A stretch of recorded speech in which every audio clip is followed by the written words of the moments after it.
How many times am I going to have to keep telling y'all that the Texans and the Rockets mirror each other like the SpiderMan? Hard work, hard work, hard work, hard work, hard work, work. There you go. Hard work, work. Everybody doing it right. Hard work, work, work. That's what I say. Hard work, work, work. Earn my pay. Hard work, do it every day. Hard work, work. Get up out of 2:45. Hard work, work. Let me go and earn my pay. Hard work, work. Boots on and lace. Hey, what's going on, y'all? Give me a second. You tuned to Sports Talk with Big Sarge. I'm your host, Big Sarge. Give me 1 second. Give me 1 second. Give me 1 second. Give me 1 second. What is going on with my page? Did I put it on the right one? Yeah, say I'm live. Let me see. Open live video. What's going on with my page? Oh, there we go. Let me see if I can. Put it on the right one? Yes, I'm live. Let me see. Okay. Live video. Damn, switch some things up on you, boy. Switch some things up on you. Let me see. Am I up here? Ooh. Oh, there I go. Here I go. Here I go. Here I go again. Should we? What's up, y'all? Okay. Hey, what's going on, y'all? You tuned to Sports Talk with Big Sarge. I'm your host, Big Sarge. Make sure you follow me on the app formerly known as Twitter at Big Sarge Sports, the Z at the end. Follow me on the tick and the talk at Big Sarge Media. Make sure you are subscribed to the Texas Tailgate Talk podcast and to Big Sarge Media on YouTube. Follow me on Instagram at Big Sarge Sports with the Z at the end. Because you know we do everything for the gram. Senior Boble, hello. You're asking me, I got to know, Sarge, do you think the burner is real? I'm going to dive into that just a little bit later on in the show. We can't just give everything away right off the rip, Senior Boble. We got to, you know what I'm saying? They got to let some stuff, you know, you got to, as we call it in the biz, you have to tease some things. I think that's what they call it. All right. Hey. Okay, before I even get this thing started, right? First of all, hey, y'all, welcome back. I appreciate you all being here. Been working on myself, doing some things for me, y'all know how I am. I mean, look, I'm staying out the way, drinking my water, you know what I mean? It's 5 o'clock somewhere, though. Let me go ahead and get this show started. And I'm going to say this. I got to say this. I'm sorry, y'all. I got to say this right up front. Hey, if you vote for Stephen A. Smith, you're a damn fool. If you vote for Stephen A. Smith for president, you are a damn fool. Like a big one. Like a whole fool. Like a whole fool. Now, let me preface my statement by saying this. I don't have anything against Stephen A. Smith personally. I've met Stephen A. Smith on more than one occasion personally, and I think that, you know, away from the cameras and the mics and all that, Stephen A. Smith is a very, very good guy. Stephen A. Smith is probably one of the best people I've ever met in my life as far as being able to relate and to talk to people. I ain't got no problem with Stephen A. Smith, the person. Hell, I ain't even got no problem with Stephen A. Smith, the host of an executive producer of First Take. I ain't got no problem with that because I don't watch First Take enough to criticize it. But I do have a problem with Stephen A. Smith as a political candidate for the president of the United States. Now, I told y'all a long time ago, I stopped doing political talk. I dibble and dabble in it every now and then, but I moved totally away from it because it's just too toxic. Like I already deal in a toxic pool when it comes to sports talk, but politics, I don't want to jump out of one toxic pool into another one. I gotta pick. I gotta pick a struggle. I gotta pick whichever one I'm gonna stay in. And for the most part, staying in that sports talk pool is kind of what I like. Right, stay right there. I don't really jump into that political pool because it's too toxic. Let me give you a couple of reasons why I don't feel that Stephen A. Smith is a hard is a I don't believe that Stephen A. Smith is a good candidate for president of the United States. First thing is I think that Stephen A. Smith is a plant. And what I mean by a plant is, hey, Stephen A. Smith, if you're going to criticize one political party and say that you're the right person to maybe come in and clean up that political party, I don't understand why you keep, like, you never say anything positive about that party. And I get it, it's a stick. You've been in television long enough to know what sells, what pushes the needle, what gets clickbait, what gets likes, retweets, and all of that. But I feel like Stephen A. Smith is a political, is a plant to be able to take over take some of the votes away from real Democratic candidates that's going to run for president. Because, like, if you just really want to run for president and you really wanted to do things, then why don't you just run as a Republican? Because like I said, I never really see you criticizing the Republican Party. Let me preface my statement by saying I ain't got no affiliation with no political party. I am the political party of Big Sarge. That's it. If the Democrats got something good, I'll vote for that. If the Republicans got something good, I'll vote for that. The Independents, the Green Party, the Tea Party, whatever. Whoever got something good, that's what I'm voting for. But I believe that Stephen A. Smith is a political plant planted by one political party to dismantle and disparage another political party, especially with this latest rant that he had about, well, the Democrats are no better if they're going to boycott the State of the Union address. Y'all can't look at and talk about the Republicans, President Trump, and say what they're doing, and you're not leading and setting the example. Well, God damn, Stephen A., how many times you want these people to get slapped in the face for setting the example? Because on one hand, you always say that the Democrats ain't strong enough and they don't stick together and they don't do this, that, and other. And then when they do show some union, now you're saying that they're wrong. So I can't see Stephen A. Smith running for anything and being taken seriously. I was having a conversation with one of my good friends on yesterday at lunch, and I said that the problem with Stephen A. is that he isn't good enough to live on the Republican side. He's not good enough to run on the Republican side, but he doesn't have enough pull.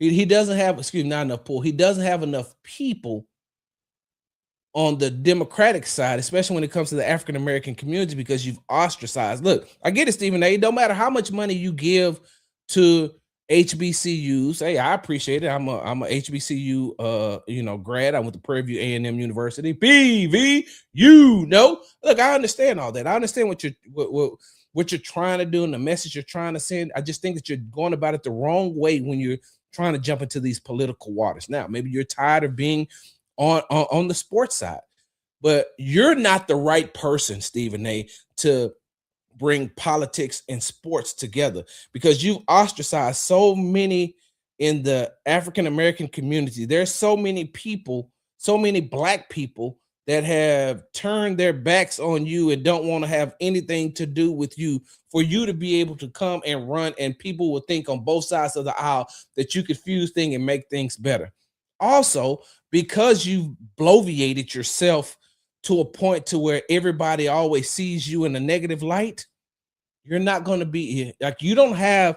One thing I can say about President Donald Trump is he's charismatic, and as he gets older, it's starting to dwindle a little bit, but he's charismatic, and he has a way of pulling in the base that he's looking for.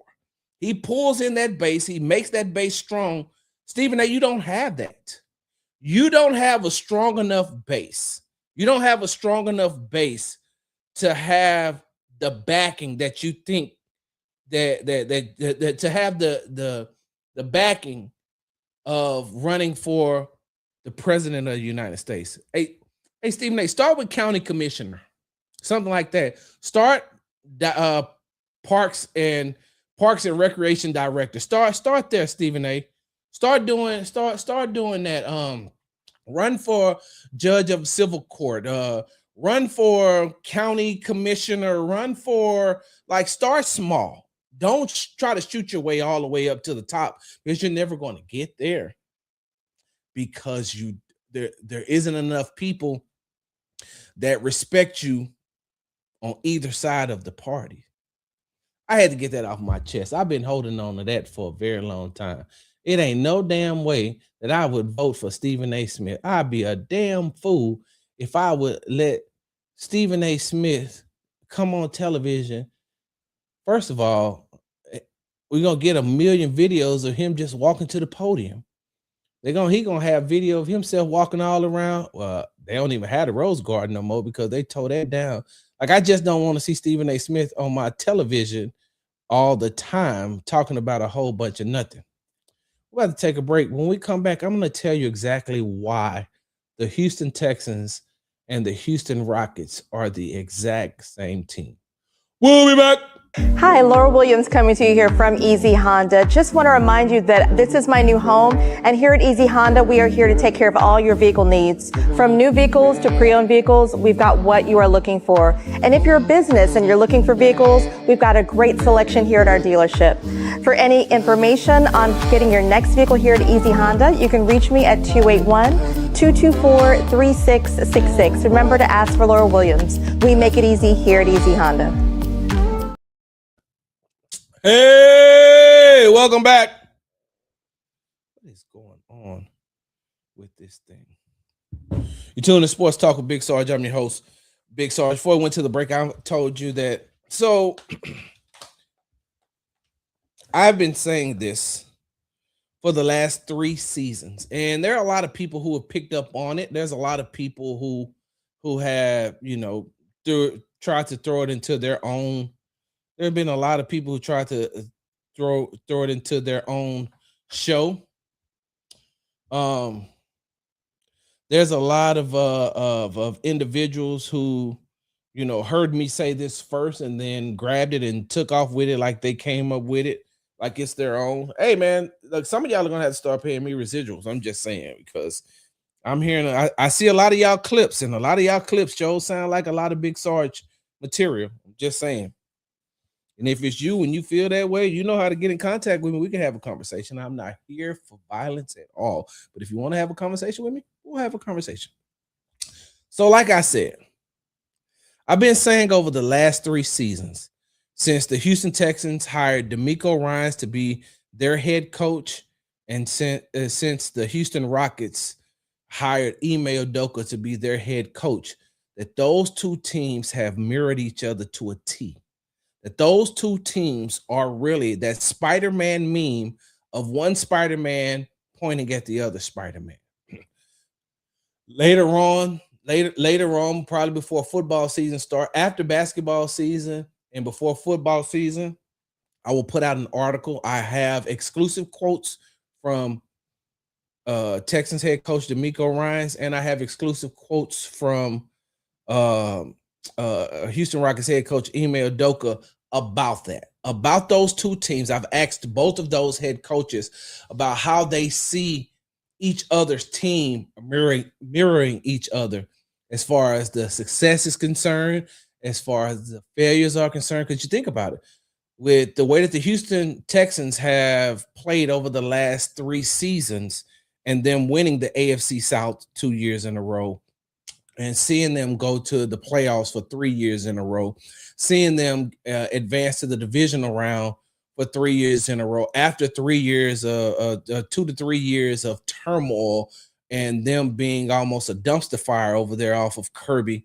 You watch and you seeing how they have transitioned back to being a winning franchise. It's the exact same thing like it was with the Houston Rockets, when before they hired Ime Udoka, They were in that exact same situation, a team that had no direction and not knowing which way to go. And then Ime Udoka's first year, they go 41-41. The second year, they end up being second in the West. And, today they play they play the Charlotte Hornets at 6 p.m. and they currently sit third in the Western Conference right now. Now, later on, we'll talk about Kevin Durant's alleged burner. We'll get to that. I promise you we will. But when you look at the Houston Rockets and when you look at the Houston Texans, right? And I call them the SpiderMan meme. Let me tell you why. Let me tell you why I call them the SpiderMan meme, right? Because what a lot of people are missing out, what a lot of people are missing out on is the fact that there are two key components that make the Texans go. Sorry, there's two key components. One that makes the Houston Texans go and the other that makes the Houston Rockets go. And that's running back Joe Mixon for the Texans, and that's point guard Fred VanVleet for the Houston Rockets. With the way that the offense moved this year for the Houston Texans, imagine how much more successful they could have been, how much better they could have been if they'd have had their quote unquote point guard as far as Joe Mixon is concerned. Everyone knows that running back Joe Mixon missed the entire season. And with the Houston Texans, having to depend on Nick Chubb, who had suffered major injuries over the last 2 years, older running back. And don't get me wrong, I like Nick Chubb. I like what Nick Chubb was able to come in and do. But you had Nick Chubb, older Nick Chubb, and then you have a rookie in running back Woody Marks. And so you're trying to piece together that running game, all the while installing a new offense. And so when that happens, not only does that put a lot of things in disarray, because if you listen to any NFL head coach, one of the first things they're going to tell you is the key to offensive success is being able to run the ball. If you don't believe me, go back and watch the past Super Bowl between the Seattle Seahawks and the New England Patriots. Go back and watch that. Who was the MVP? Don't worry, I'll wait. Who had the most? Okay, now I know when I say this, some of y'all will be like, who's the kicker? No, it was not the Seahawks kicker who had the most impact. He just did his job, but all of that was set up because of the way that running back Kenneth Walker played. There was times that they didn't even have Jackson Smith and Jigba on the field, and Kenneth Walker was able to do the things that he needed to do in order to help the Seattle Seahawks win the Super Bowl. You got to have, they'll tell you, matter of fact, they'll tell you that from Pop Warner football all the way to the NFL, that in order to have a successful offense, you've got to have a good running game. Your running game has to be effective. Your running game has to be efficient. What the Houston Texans did not have this year was an effective and efficient running game, all the while trying to get a rookie running back up to speed, all the while trying to get two rookie wide receivers up to speed, all without having Tank Dell, who was out for the entire season. And so when you look at the loss of Joe Mixon's absence just didn't affect what the Houston Texans was trying to do on the field, but in the locker room as well, because Joe Mixon is a locker room leader. Joe Mixon is a guy that those players respect, those players listen to, and they know that he is one of those guys that is going to go out there and put it all on the line. He's not one of those guys that's going to sit back and wait for things to happen. He's one of those guys that's going to go out there and he's going to make things happen. And so when you don't have that, when you don't have an effective running game, then that makes everything else kind of just move a little slower. That makes everything not as crisp and clean as you like it to have, especially when you got a running back like Nick Chubb trying to get back up to speed, when you have a rookie running back trying to learn his way in the NFL, trying to learn how to go to that next level. If you'd have had Joe Mixon, you'd have been able to bridge that type of stuff by drafting, Woody Marks. Nick Chubb probably wouldn't have been here, but that key component of not having an effective running game is one of the reasons why the Houston Texans offense didn't look as good as some may have thought coming into the season. Okay, we know that CJ is going to be in a new system. We know, Nick Caley has been on this. If you'd have had Joe Mixon, it'd have looked totally different in my eyes. I say that to say this. It's the exact same thing that the Houston Rockets are going through right now without point guard Fred VanVleet. I understand. A lot of you all want to criticize Fred and you want to talk about Fred, but you are not watching exactly what Fred VanVleet brings to the Houston Rockets in totality. Everything I just said about Joe Mixon is exactly what I can say about Fred VanVleet. Like I said, the Texans and the Rockets are the SpiderMan meme. They're pointing at each other. They're like, I'm you, you, me, or whatever the case may be. Look at the way that the Rockets offense is running without a true point guard, a true leader on the floor in Fred VanVleet. Now, he's still in the locker room, so he's still able to talk to some of those guys. He's still in the he's still in the locker room. He's still, on the bench helping, but they are missing his presence on the court, just like the Texans were missing Joe Mixon's presence. You see, when things start going all wild and haywire, if you've watched the Rockets since Fred VanVleet has been here, he's one of those people that will calm everything down. Not only will he calm everything down, he knows exactly where everybody's supposed to be. So he's putting people where they're supposed to be. Hey, Alpy, you go right here. Hey, Jabari, you go right here. Hey, Tari, you go right here. And imagine if you'd have had Fred VanVleet and Kevin Durant on the floor together. That's why it looks so discombobulated. Because although Amen is a natural, has played the point guard position, his entire career up until he got into the NBA and they're moving him around, he's never had to play point guard in the NBA because there's always been Fred there. And so he hasn't had to play.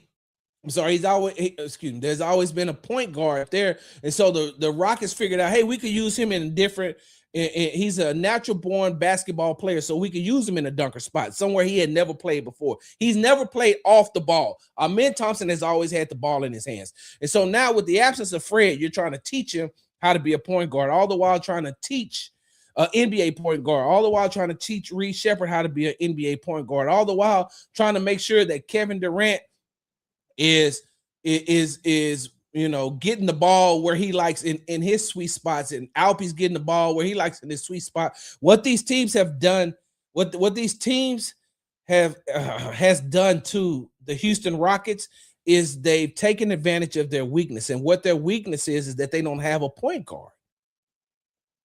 That's it. True, you can bring in Aaron Holiday, but Aaron Holiday is not Fred VanVleet. They are missing their floor general. They're missing their floor leader. I don't care what you want to say about the way that Fred plays. I don't care what you want to say about, Fred, the way that Fred shoots, or whatever the case may be, which I think is a crock of shit, because if it wasn't for Fred VanVleet, the Houston Rockets wouldn't have even managed to stay in that series with Golden State on last year. And so when you look at that, watch the Rockets are getting ready to play at 6 p.m. Central Standard Time against the Charlotte Hornets. And watch how sometimes they go through these stretches where they cannot get going on offense. They look ineffective on offense. They look inefficient on offense because they don't have Fred VanVleet. Does that sound familiar? Take yourself back to some of these games that you watch with the Houston Texans this past season and what it looked like, what it could have looked like if Joe Mixon would have been on the field. Now imagine some of the games that you've watched the Houston Rockets lose because they didn't have a Fred VanVleet on the floor. Let's just go back to this last game that they lost before the All-Star break against the Clippers. It wasn't a game that they should have lost. They were up by 15 points. Los Angeles made a run. You know who would have calmed all of that down? Fred VanVleet. You know who would have calmed all of that down when they went on that losing streak to those those under 500 teams back in it, when they lost to the Clippers, they lost to the Kings, they lost to the Trailblazers. Like, you know who would have calmed those things down? Fred VanVleet, because he's a champion. He's played point guard his whole life, and he's a veteran, and he knows exactly where everybody should be. Now go back and look at some of the games that the Houston Texans lost and think about what would have happened if they would have been able to just run the ball. Let me give you an example. If the Houston Texans would have had Joe Mixon against the New England Patriots, they don't lose. They don't lose.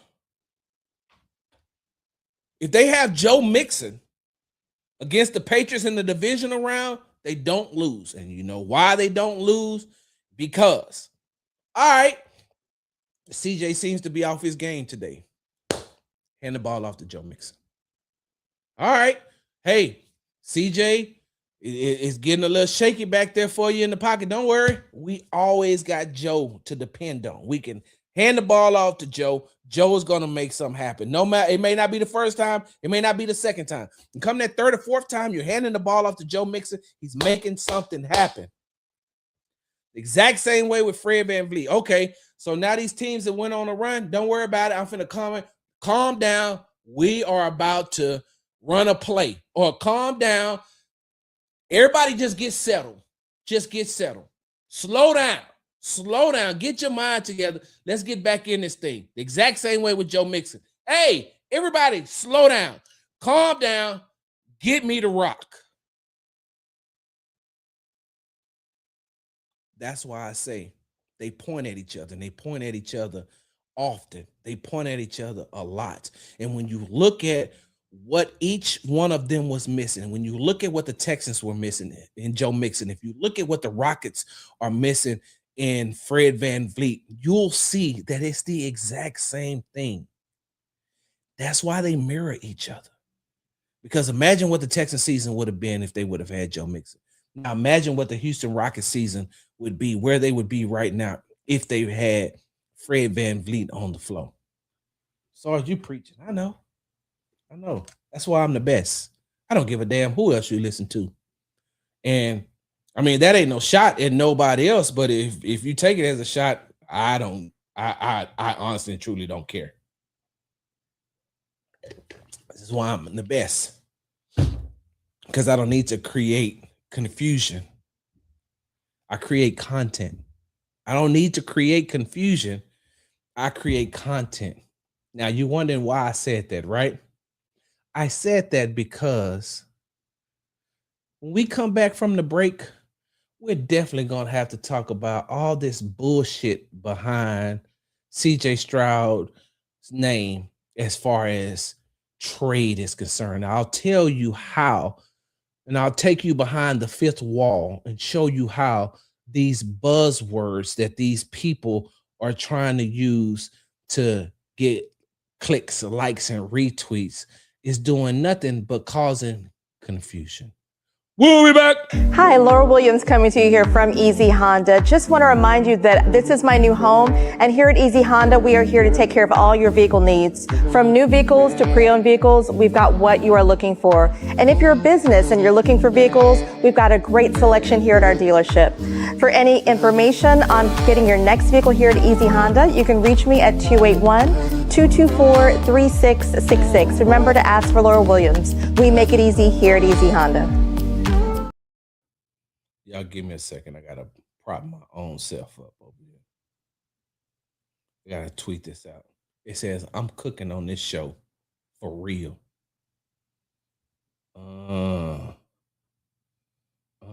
Yes, sir. Yes, sir. Yes, sir. Where we at? Yes, sir. Yes, sir. Stop playing with me. I told y'all. And I told y'all when I came back that it was going to be a different Sarge. Hey, welcome back. You're tuned to Sports Talk with Big Sarge. I'm your host, Big Sarge. Make sure you follow me on the app formerly known as Twitter at Big Sarge Sports, the Z at the end. Follow me on the Tick and the Talk at Big Sarge Media. Make sure you're subscribed to the Texas Tailgate Talk and Big Sarge Media YouTube page. And follow me on Instagram at Big Sarge Sports, the Z at the end. Because you know we do everything for the gram.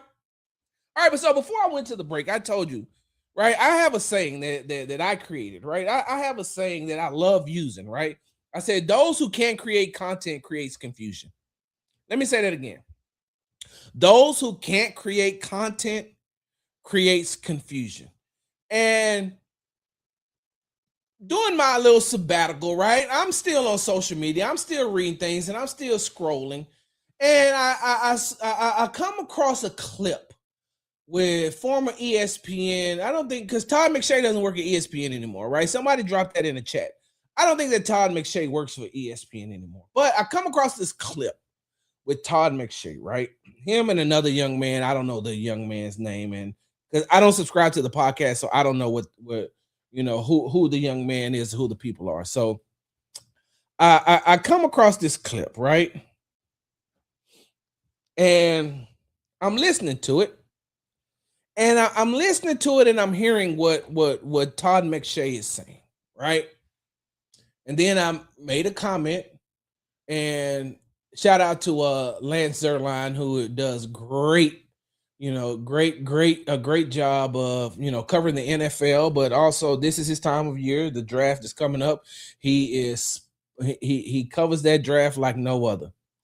He covers that draft like no other. Every year he does an outstanding job at covering the draft, and he's a host over at ESPN 97.5. So him and I had a little, conversation, a little back and forth. Now, it wasn't anything that was malicious or salacious. It was not bad.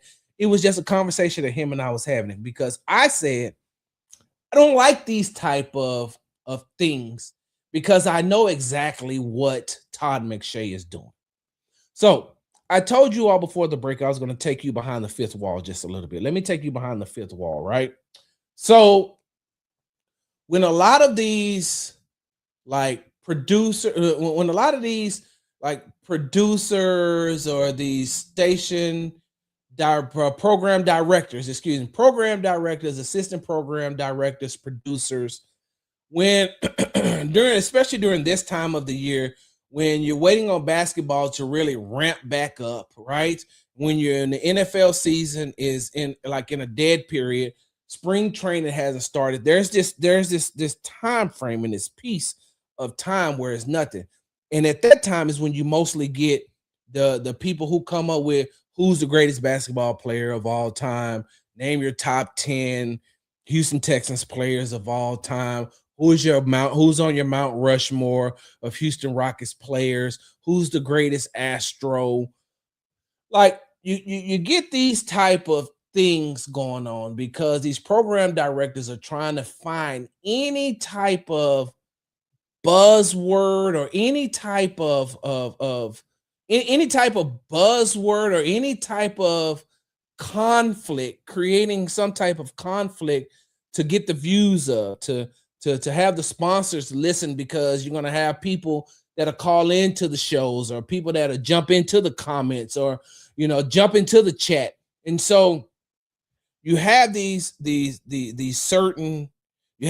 people, and especially if you've been in the media long enough, they use these phrases. So what Todd McShay used was, he says teams will target.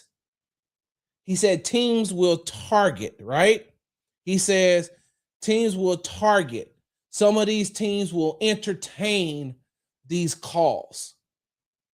Target and entertain, they're buzzwords.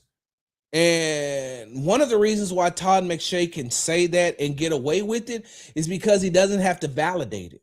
See, when you say that such and such has been targeted, right? You don't have to validate it because you just say it's being targeted, right?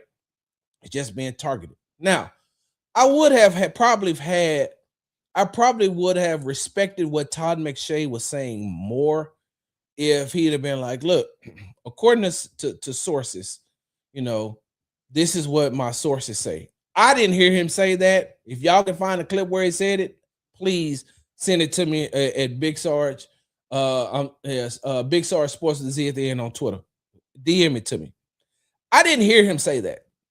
I just heard him say that some of these teams who will be looking for quarterbacks because they believe that this draft is a weak quarterback draft will be targeting players like CJ Stroud, right? So this is where Lance and I had our conversation, because he said it does, it's not out of the picture because CJ had an off season. Well, this is where my expertise comes in, right? And it's still out there. I did not take it off, and I don't think that Lance would take it off. But this is where I had to step in and say, nah, it's different. Sure, you can say that it's just two guys chopping it up. It's just two guys talking about different types of things around in the NFL. Yeah, but it also moves the needle when you say targeted. Teams are targeting CJ Stroud. There's no possible way that CJ Stroud, the franchise quarterback of the Houston Texans, is being targeted by any general manager, because they know that the Texans aren't going to give him up. Like, that's a waste of a phone call. I can call the Bentley dealership right now and say, hey, look, I'm looking into getting a Bentley. Oh, okay. Well, what kind are you looking for? This, that, another. Oh, well, I'm looking at this, that, another. Well, how much you got to put down? $1,500. They're going to hang up in my face. That's a waste of my time, and it's a waste of their time. And then they're going to talk about how stupid that was. Well, CJ isn't a franchise quarterback. He didn't prove it last year. Well, let's just take some things into consideration. Some of the things that the organization takes into consideration. You know what the organization takes into consideration? One, it puts CJ in his second offensive system in his third year. He's had 2 offensive systems, and he's only been in the NFL for 3 years. That is a lot. 2, remember we talked about earlier in the show, Joe Mixon. No Joe Mixon, right? No effective running game.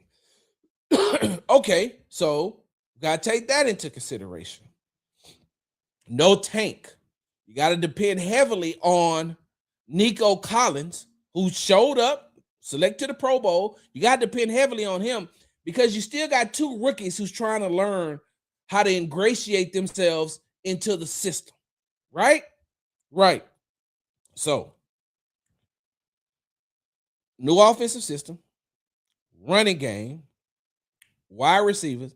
And then here's the biggest thing, right? Here's the biggest thing, the offensive line.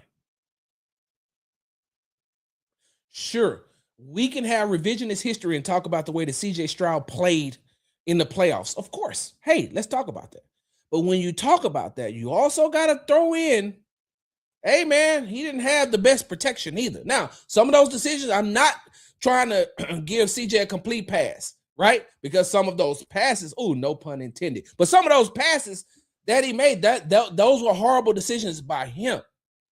But by the same token, this team on the offensive side of the ball had a lot of struggles. You know who looks at that? The organization. If everything would have been perfect, right? And what I mean by perfect is, if this was CJ's third year, if Bobby Sloak was still here, and this was CJ's third year in that system, if they'd have had Joe Mixon, if they'd have had Nico Collins and Tank Dell, if they'd have had an effective offensive line, right? And what I mean by effective offensive line is effective when it comes to the lineups. Like, maybe effective is the wrong word. Let me say this. If they'd have had a consistent rotation as far as offensive lineman was concerned, have that consistency as far as the starting lineup, those are just some of the things that go into play when you're trying to evaluate CJ Stroud as well. Did he have his best year? No. Did he have a great playoff run? Hell no. He did not. But you know what he still is for the Houston Texans? The franchise quarterback. You remember what I just said about pre-D'Amico? Y'all don't remember what it was like not to have a franchise quarterback? Y'all don't remember what the Houston Texans looked like before DeMeco came and before CJ Stroud was drafted? Do you honestly, in your right mind, believe that the Houston Texans want to go back through that? Do you honestly, in your right mind, believe that the Houston Texans want to go back to searching for a franchise quarterback when they already have one? CJ Stroud is a franchise quarterback. So all these entertain and target, that's nothing but buzzwords to get likes, retweets, clicks. It's clickbait. Sure, a general manager can pick up the phone and call Nick Caserio and say, hey man, just want to know what you're looking for CJ Stroud. If I was the owner of that team and I found that out, you know what I tell my general manager? Your ass is fired. Why would you do that? That was stupid. That was a waste of time. Well, you never know what could be on Nick's mind at that time and you know what he may be looking for. Shit, if it was left up to Nick, then maybe, but it ain't left up to Nick. Listen to me now, believe me later on.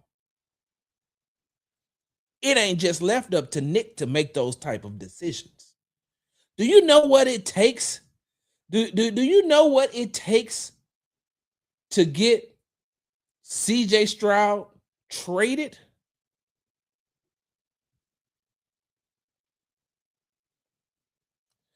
Do you know what it would take for the Houston Texans organization to trade CJ Stroud? If you're a team and you wanted to trade with the Houston Texans for CJ Stroud, you'll be a lottery team. Not a lottery team. You'll be picking, I said lottery. Damn, I got my mind on the NBA still. You will be drafted in the top 5 for the next 10 years. Because Nick Caserio and the Houston Texans organization is going to gut your franchise. CJ will probably be the only star that you have. And there's only a couple of, I'm like, he gonna want everything and draft picks. Your franchise would never recover. You know why it would never recover? Because CJ Stroud is a franchise quarterback. The Houston Texans are not going to give up their franchise quarterback. No matter what people want to say about his character, his demeanor, the way that he played in the playoffs. Oh, well, so what? They was in the playoffs. Oh, well, he didn't perform against the Steelers. He didn't perform against the Steelers. He didn't perform against New England. Well, I get that part. He doesn't get a pass for that. But that doesn't say just because he had a down year that he's not a franchise quarterback. Drake May did not perform in any of those games that the New England Patriots won heading up to the Super Bowl, up to and including the Super Bowl. Do you think that anybody from the New England Patriots organization is taking phone calls for Drake May? Why didn't you, Todd McShay, why didn't you say that Drake May was targeted? Oh, because he went to the Super Bowl? Sure. One, with the easiest schedule. That's the first thing. Second thing is, he did not put when he got time when it was time for him to show up and play, he did not. If I'm not mistaken, Drake May was the worst playoff quarterback in NFL history. You didn't say he was targeted. It's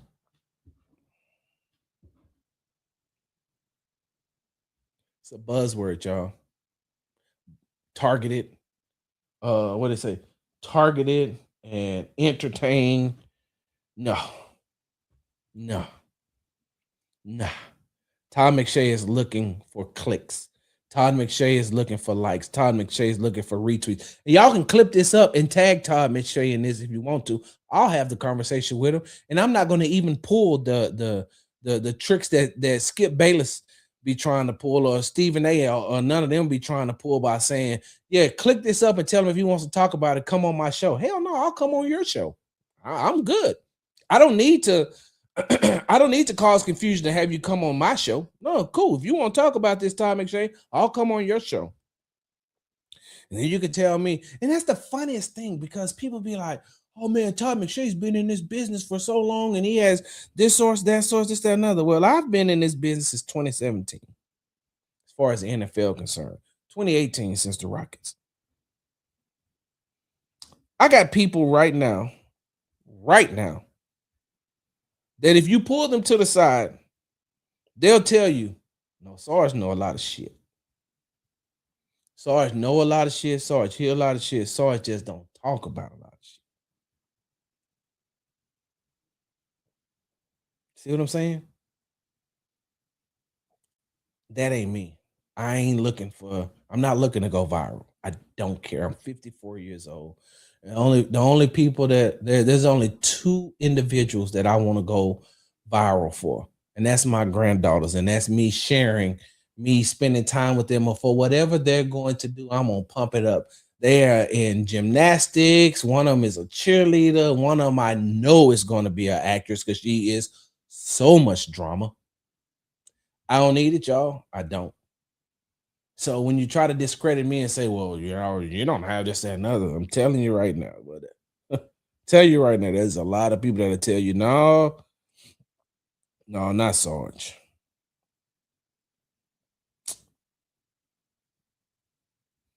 How you know that?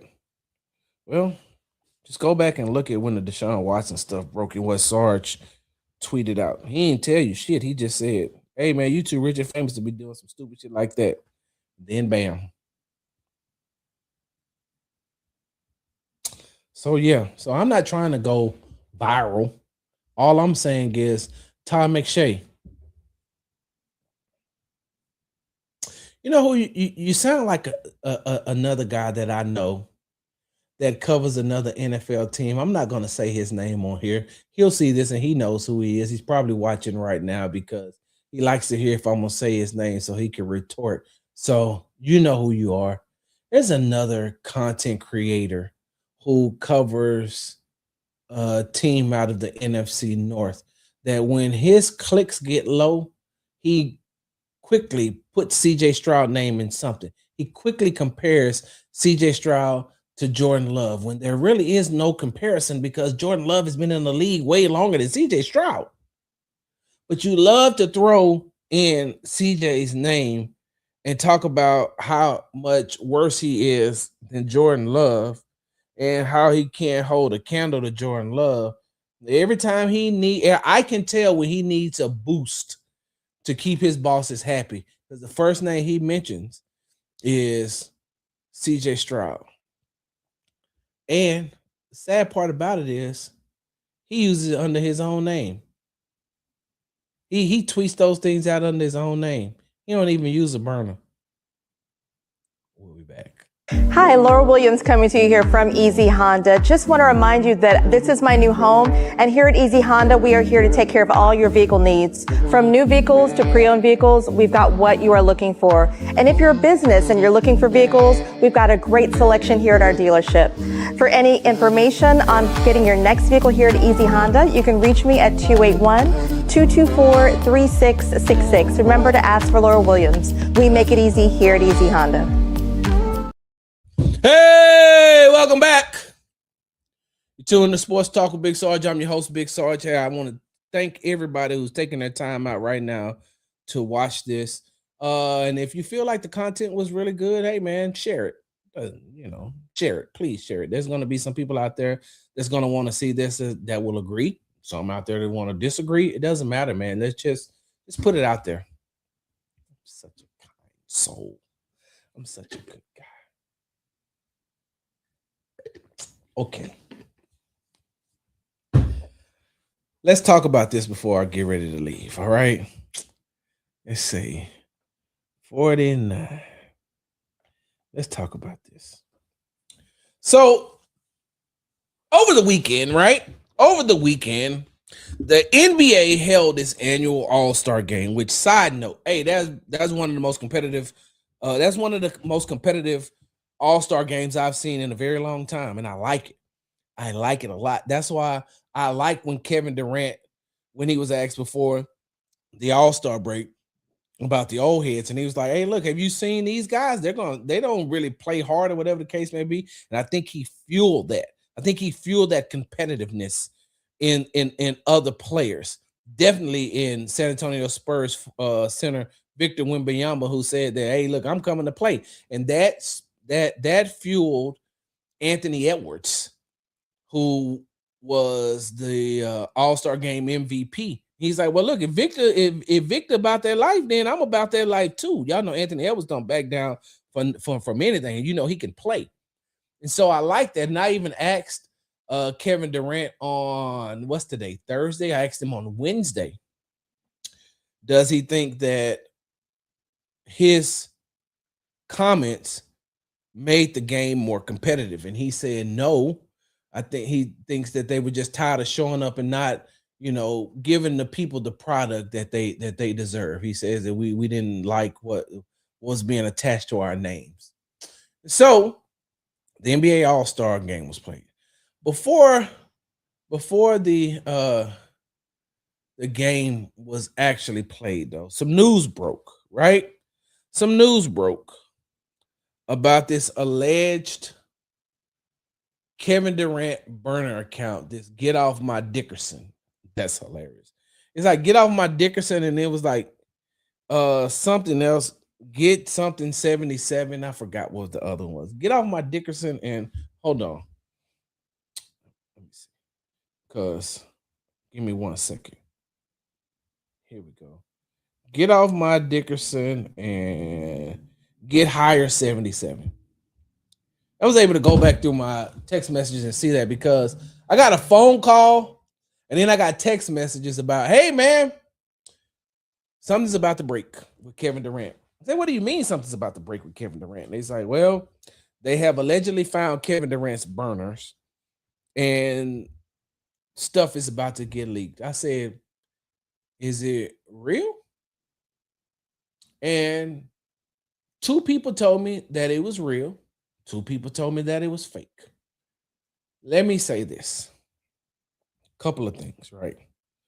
One, it's very hard to believe things nowadays with the way that AI and Chat GPT and all of that is operating. You don't know what's real. You don't know what's fake. You don't know what. There's a look. If you have some time, just go through and do search from guys who have been catfished, guys and young ladies who have been catfished by AI pictures or AI videos and gotten scammed and things like that. Right? And side note, I know Kevin Durant came out a while ago and said that he had a burner account or whatever the case may be. So there's some guys that was in that group chat that was like, no, this is KD, this is KD, this is KD, this, that, and that. Okay. I was asked earlier about my opinion of it. And let me just say this.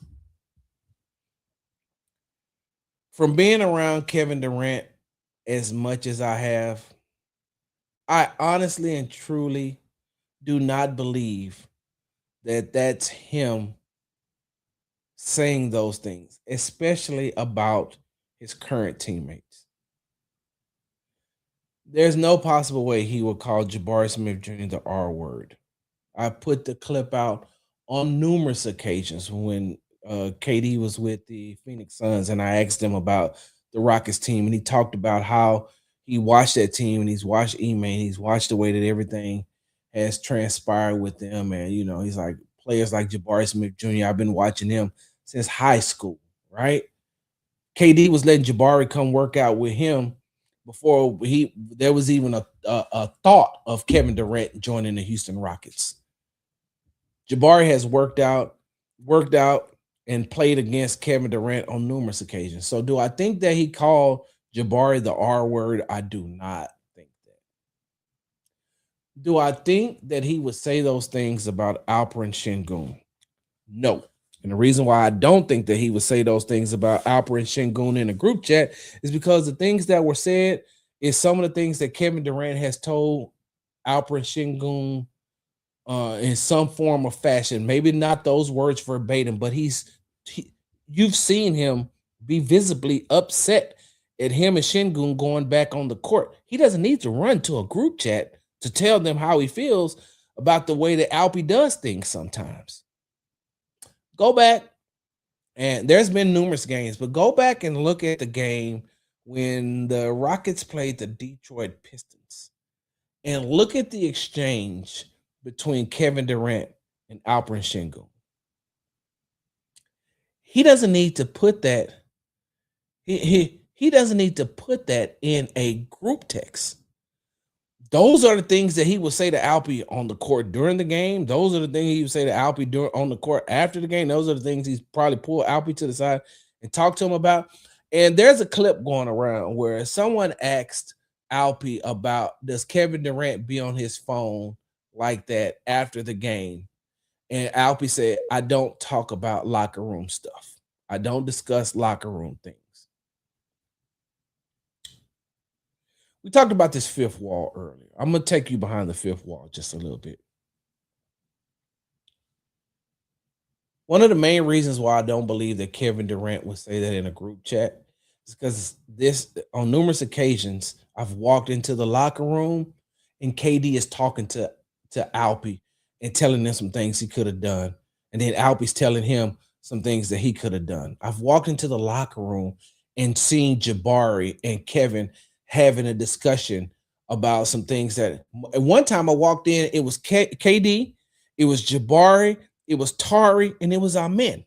And they were all sitting there and they were going through things that went on the court, and they're talking to each other and said what they could have done better, this, that, another. Then KD has even said, yeah, I could have moved here, or I could have done this a little bit better. I don't believe that he has to. I can only speak about what with the Rocket stuff. I don't know about what Get Off My Dickerson said. What's going on, Tay? I don't know what Get Off My Dickerson, who they allege was Kevin Durant. I don't know what he said about Russell Westbrook. I don't know what he said about Steph Curry. I don't know what he said about Kyrie Irving. I was not around during those times. I can only give you what I know about Kevin Durant from his time with the Rockets currently. And I'm saying to myself, that don't even sound like something that he would say in a group chat, because most of the times you go in a group chat and things like that, you be saying things that you don't want people to know. If he felt that way, he gonna tell them. He does. Let me tell you something about Kevin Durant that you all may not know. He don't bite his tongue for nobody. At no given time will Kevin Durant ever not tell you how he's feeling if it's appropriate, right? If it's appropriate. You know what else Kevin Durant does? He takes accountability upon himself. So when he has 8 turnovers in the game, you know what he comes and say? It was on me. When he missed those 2 free throws, when he missed that free throw to start the season against Oklahoma City, and they lost in double overtime, he missed the free throw and he fouled out. He fouled out when he fouled SGA. You know, one of the first things he said, it's on me. When the team doesn't, when the team loses, the first thing he says is, what could I have done better? He does not bite his tongue. So with that being said, when it comes to this Rocket stuff, I don't believe it. I do not believe it. And I can only speak for the Rocket stuff. I can't speak for everything else. You're going to have to talk to somebody who's covered him when he was in Phoenix. You're going to have to talk to somebody who covered him when he was in Brooklyn, covered him when he was with Golden State, covered him when he was with OKC. Like those things I can't speak to because I don't have firsthand knowledge about that. I got firsthand knowledge when it comes to the Rockets. And that's why I say I don't believe that he would say those things about Jabari, and I don't believe that he'll say those things about Alpy. What I do believe that if he has an issue, he goes to them and he'll tell them, hey, man, look, this ain't going right. And on the flip side, they tell him too. See, I think y'all think that KD walks into the Houston Rockets locker room and everybody knows his accolades. Everybody knows who he is. Everybody knows that he's Kevin Durant and he is here. He's going to go down as one of the all-time greats. It doesn't mean he can't be talked to. It doesn't mean he can't be told that he made a mistake too. And he welcomes that. He invites that. He has told me on numerous occasions, hey man, the only way we're going to get better is if we communicate. Firsthand knowledge. So I don't believe that when it comes to the Rocket stuff, that Kevin Durant said that. Now, that being said, before I get off this show, let me tell you the problem that I had. Let me sit up here for a second. Let me get some water.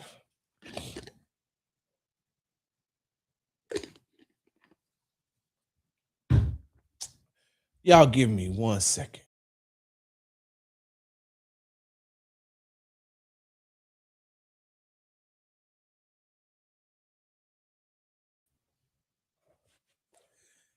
Let me tell you the goddamn problem that I had with some of this stuff that came out, and the way that some of this stuff came out, and the way that some of you all reacted online when you say, okay, this is Kevin Durant.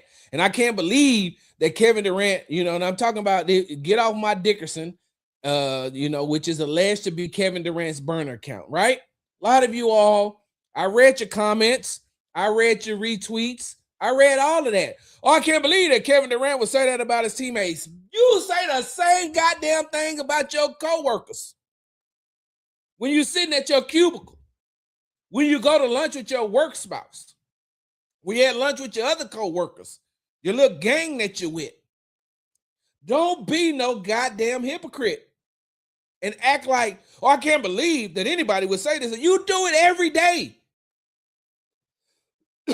At your cubicle, in the break room, on a cigarette break. You do it with your family members. There ain't nobody that can tell me that family members don't talk about each other behind their backs. And you know who one of the biggest perpetrators of talking about people behind their backs? Okay, y'all gonna get mad at me when I say this. You know who one of the biggest perpetrators, one of the biggest instigators is your big mama, your nana, your grandmama. Your grandmother is the messiest person in your family. You know why your grandmother is the messiest person in your family? She talk about everybody behind their back. She talk about you behind your back. You think that when she just give you information about your cousins and your auntie and your uncle, you think that she only talk, big mama love me, she tell me all the family business. Hell yeah, you and everybody else. Oh, you think when she had to give you a couple of dollars when your lights was behind your back to her sisters or to one of her daughters? The big mama holds all the secrets, right? And she disseminates them throughout the family. She know who can handle what. She know who can handle what. She knows how much she can give one. She knows how much she can give the other. So when you hypocrites start saying nobody should do that, nobody should talk about their co-workers behind their back, hey, you do it in your family. You do it at your job. Let me say this one more thing before I go, because now I'm gonna get a whole bunch of comments about, sorry, you don't know my grandmama. Don't be talking about my big mama like that. Don't talk about my nana like that. Don't talk about my nene, whatever you call her. Don't talk about her like that. You not finna talk about my grandmama like that. Oh, for real? But the next family reunion or the next family gathering, Easter, perfect time. He is risen, right? He is risen. We'll celebrate the resurrection, right? You'll celebrate the resurrection, right? We all around together at Easter. Just bring up some stuff. How you think Tyler Perry able to make all these movies, all these messy movies like that? Because that's what goes on in the real families. Just start bringing us up. Bring up something that you think that your grandmama only told you. And watch how it snowballs downhill. Your grandmama is one of the messiest people in your family. And you gossip and you talk about the rest of your family members with her. So how in the hell you gonna come on and criticize get off my Dickerson because you believe that that's Kevin Durant? How you gonna say that and y'all doing the same damn thing? You doing it at your job, you doing it in your family. Now, second messiest person in your family, right? The second messiest person in your family is your rich auntie. I ain't gonna even lie to you. Your rich auntie is probably your rich auntie is the second most messiest person in your family. Outside of your big mama, your big mama know everything. Your rich auntie know like she's on she like if your grandmama is the president, your rich auntie is the vice president. She know all the business because everybody come to her for the money. And when you come to her for the money, you can't just come and say, ain't Pauline, I need $1,000. What you need $1,000 for, baby? And then you get to run in your mouth, right? And then she used the information that you gave her, she tells somebody else, and then they match that up to see if that's what your big mama knew. And then your rich auntie also call your big mama because your rich auntie is your big mama's favorite child. That's the favorite. Because in her mind, the rich auntie, even though she's single with no kids, she made something out of herself because she's rich and she got money. And Big Mama know that the rich auntie gonna take her on trips. The rich auntie come through and pick her up because the rich auntie ain't got no responsibilities. The rich auntie also ain't got no man. The rich auntie also ain't got no kids. The rich auntie is also miserable. The rich auntie also owns a.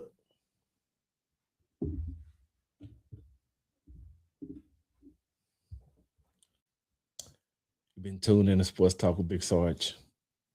Make sure you follow me on the app formerly known as Twitter. I can't say that y'all rich auntie use a device that has double D batteries. Well, it's a USB cord now, right? They don't use batteries no more. They just use she can't stand.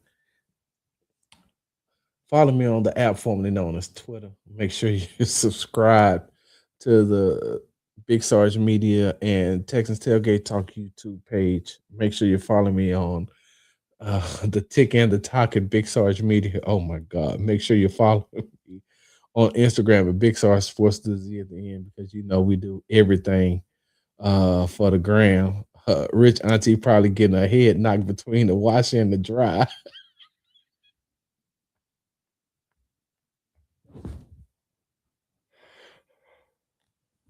Big Sarge.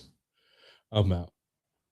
Hard work, hard work, hard work, hard work, hard work.